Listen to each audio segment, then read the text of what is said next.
សួស្តីបងប្អូនស្វាគមន៍មកកាន់ផ្នែកគណិតវិទ្យាទី2នៅក្នុងវីដេអូនេះយើងមកធ្វើកំណែលំហាត់ទំព័រទី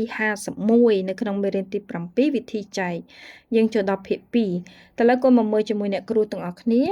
ចាលំហាត់អញ្ចឹងដើម្បីធ្វើលំហាត់បានតើតើកូនអានប្រធានលំហាត់ឲ្យច្បាស់តើគេនឹងចង់ឲ្យយើងធ្វើអ្វីចាចូលបំពេញចំនួនក្នុងប្រអប់ចាអញ្ចឹងអានេះឲ្យយើងបំពេញចំនួនក្នុងប្រអប់ទី1ពូសុកមានផ្លែស្ពឺចំនួន16ផ្លែចាអញ្ចឹងពូសុកមានផ្លែស្ពឺចំនួន16ផ្លែគាត់ដាក់ផ្លែស្ពឺចូលក្នុងមួយថង់ចំនួន4ផ្លែចាអញ្ចឹងគាត់ដាក់ផ្លែស្ពឺហ្នឹងចូលក្នុងថង់មួយថង់4ផ្លែតើគាត់ដាក់បានប៉ុន្មានថង់ពូសុកដាក់ផ្លែស្ពឺបានចំនួនចាអញ្ចឹងគាត់មានផ្លែស្ពឺ16ផ្លែបន្ទាប់មកគាត់ដាក់ចូលក្នុងថង់អញ្ចឹងមួយថង់គាត់ដាក់4ផ្លែអញ្ចឹងគេសួរថាតើពូសុកហ្នឹងដាក់ផ្លែស្ពឺបានទាំងអស់ហ្នឹងចំនួនប៉ុន្មានថង់ចាអញ្ចឹងយើងយកចាតំណែងចែកគឺ16ចា16ចែកនឹងតួចែករបស់យើងគឺ4ដែលជាថង់ចាចែកនឹង4អញ្ចឹងយើងបានផលចែកឥឡូវកុំគិតមើលតើ4ប្រមាណដងស្មើ16ចាអញ្ចឹង4ម្ដង4 4 2ដង8 4 3ដង12 4 4ដងចាអញ្ចឹង4 4ដងស្មើ16ចា16តោះមកកូនធ្វើប្រមាណវិធីដក6ដក6 0 1ដក1 0ចាអញ្ចឹងចម្លើយយើងគឺឃើញ4ចាអញ្ចឹងគេថាពូសុកដាក់ផ្លែស្ពឺបានចំនួនចា4ថង់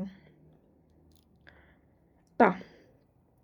ឥឡូវនេះកូនមើល1 2 3 4ចាអញ្ចឹងយើងថាមួយថង់4ណា1 2 3 4ចាអញ្ចឹងយើងវងយក1មកចា1 2 3 4ចាចានេះយើងវងយកមួយថង់ដែរមកតបមក1 2 3 4ចានេះមួយថង់ដែរ1 2 3 4ចានេះមួយថង់ទៀតកូនរាប់មើលបានប៉ុន្មានថង់ចា1ចា1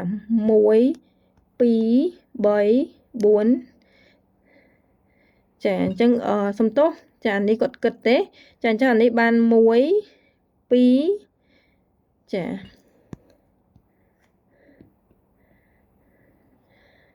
ចាអញ្ចឹងបាន1 2 3 4ចាអញ្ចឹងគាត់បានចំនួន4ថង់ចារូបនេះគាត់សម័យទេចេញពីខួរក្បាលរបស់គាត់ចាអញ្ចឹងចម្លើយយើងគឺត្រឹមត្រូវហើយគឺបានចំនួន4ថង់តោះឥឡូវកូនចូលដល់ទី2ចន្ទថាមានផ្លែសាវម៉ាវទាំងអស់20ផ្លែចានេះចន្ទថាគាត់មានផ្លែសាវម៉ាវទាំងអស់20ផ្លែនាងចងផ្លែសាវម៉ាវមួយចង្កោម10ផ្លែចាអញ្ចឹងសាវម៉ាវទាំងអស់គាត់មាន20ផ្លែអញ្ចឹងបន្ទាប់មកគាត់ចងមួយចង្កោម10ផ្លែតើនាងចងសាវម៉ាវបានចំនួនប៉ុន្មានចង្កោមចាអញ្ចឹងតើនាងចងសាវម៉ាវបានចំនួនប៉ុន្មានចង្កោមចាចន្ទថាចងសាវម៉ាវបានចំនួនចាអញ្ចឹងកូនមើលគាត់មានផ្លែសាវម៉ាវទាំងអស់20ទៅចា20ផ្លែមកចង្កោមគាត់ចង10ចាអញ្ចឹងយើងយក20ចែកនឹង10ចាឥឡូវកូនគិតមើលចាតើប៉ុន្មានយើងដាក់មេតើប្រមាណ10ដងស្មើ20ចាគឺ2 10 10ដង2 0ដង0 2ម្ដងចា2ម្ដង2តើមកយើងធ្វើប្រមាណវិធីដក0ដក0 0 2ដក2 0ចាអញ្ចឹងចម្លើយយើងគឺគាត់បាន2ចង្កោមចន្ទថាចងផ្លែសាវម៉ាវបាន2ចង្កោមចា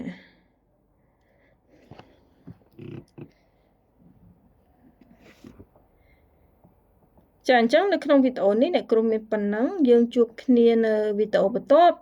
ដែលយើងនឹងធ្វើកំណែលំហាត់ទំព័រទីចា53តោះបើសិនបើកូនពេញចិត្តវីដេអូអ្នកគ្រូកុំភ្លេចជួយចុច like ឬក៏ subscribe ដើម្បីទទួលបានវីដេអូថ្មីៗបន្តទៀតចាអរគុណច្រើនជម្រាបលា